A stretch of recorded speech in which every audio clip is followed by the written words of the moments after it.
Welcome to AP European History Review. Today, we are going to be covering the technological advances in the age of exploration.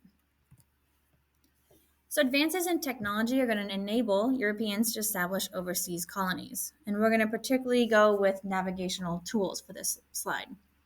So, we've got the magnetic compass, which is going to allow Europeans to know their direction. Right? This is stuff that we take for granted today, but this is all new and revolutionary back then. We've got the Caravel, which is just three mass cargo ships that allow large cargo holds so people can carry more things across the oceans. We have the astrolabe, which determines latitude on the globe. So that with the compass, they can really figure out where they are. And this is going to be the invention from the Muslims, and the Europeans borrow it and they use it. We also have the stern post rudder, which is going to allow for more precise turning for ships. Ooh. And lastly, and probably most importantly, in my opinion, is the cartography, which is the building and creating of maps, right? To figure out where you are, mapping locations out. What does the world look like? How big is the ocean? How long is it going to take me to get there? So this is going to be led by the Portuguese explorers with their charting schools, and it's specifically made for sailors. Next advancement in technology that we're going to talk about is military tools. And these military tools are going to help Europeans establish their colonies overseas. The military advantage that the Europeans have are gunpowder, which the people in North and South America do not have, firearms, again, people in the Native Americans or South America do not have. Wheel lock muskets, which is just a type of musket you see pictured here that just makes it easier to fire faster, and cannons, which is going to make it easier to fire over long distances. So all these military tools are helping Europeans establish their colonies. So the next thing in the next three slides that we're going to talk about is the motivation and the mindset at the time of the explorers. And we're going to break it down into what we call and what everyone in AP calls the three G's: God, glory, and gold. And again, these are the motivations and the reasoning behind why they want to explore. So let's look into the three G's a little bit more, starting with God. In this case, it's Christianity. It's the dominant religion at this time. People are going to try to convert other people that they find to quote unquote save them and convert them to Christianity. And these people that they find are the North, Central, and South Americans, right? The native people that live there. And again, they're immediately going to think that they're less than because these are the people that they're finding and they're not Christians yet. So some examples are that we're going to talk about are the Queen Elizabeth of Spain, Isabella. Isabella, I don't know why I said Elizabeth. Her desire to spread Catholicism and convert people. This allows Spain to conquer a ton of South America. We're going to discuss this later, but we got the Aztecs, the Incas, the Mayans, all of these. And we also have another example of the Jesuits.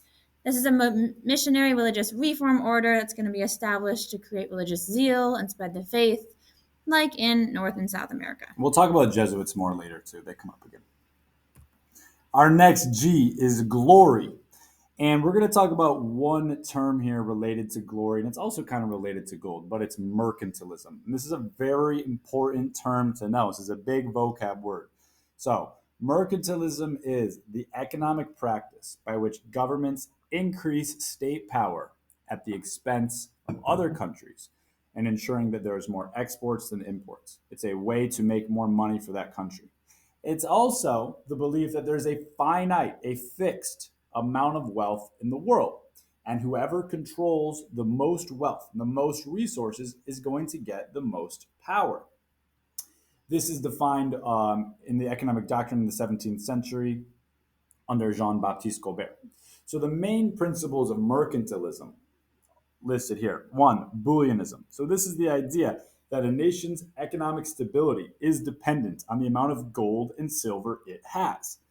How does this relate to colonization? Well, Spanish conquistadors want more gold and more silver. And so when they discover that the Aztecs and the Incans have tons of gold, that's going to motivate them to try to get rich and to try to colonize. Right. And so when they do that, they're going to get more glory from that because they're the ones bringing back the money.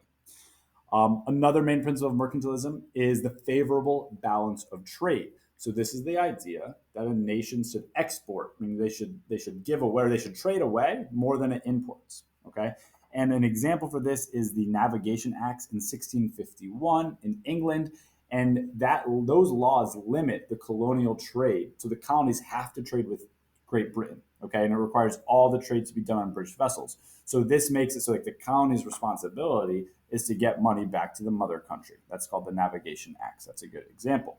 The last main principle of mercantilism is the idea of colonial territories.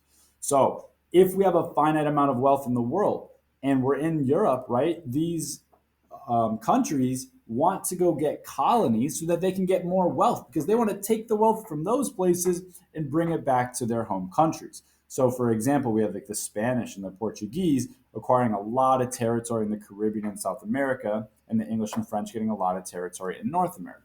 So I know that glory as this motivation, there's a lot of economic reasoning here, but the idea is like if you're the one to bring back this money, you're going to get famous, you're going to get, successful for this. But it is really closely tied to our next motive, which is Gold, right? This is, like Mr. Johnson said, an economic motive.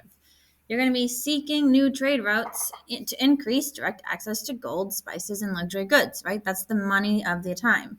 So we've got things like Spanish Empire in the New World, the Portuguese Empire on the Indian Ocean, the Dutch in the East Indies and Asia. Again, we'll go into these a little bit more in the future lessons. But empires and countries are going to acquire new and increased state power through mercantilism. So again, we're seeing this interchanging between gold and glory. You can even kind of tie it back to God as well. All three motives for why European countries want to colonize and gain more colonies.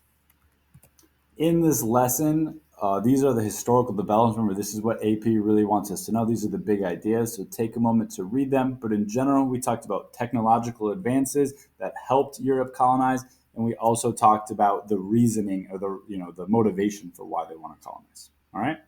Thank you very much for watching. Bye.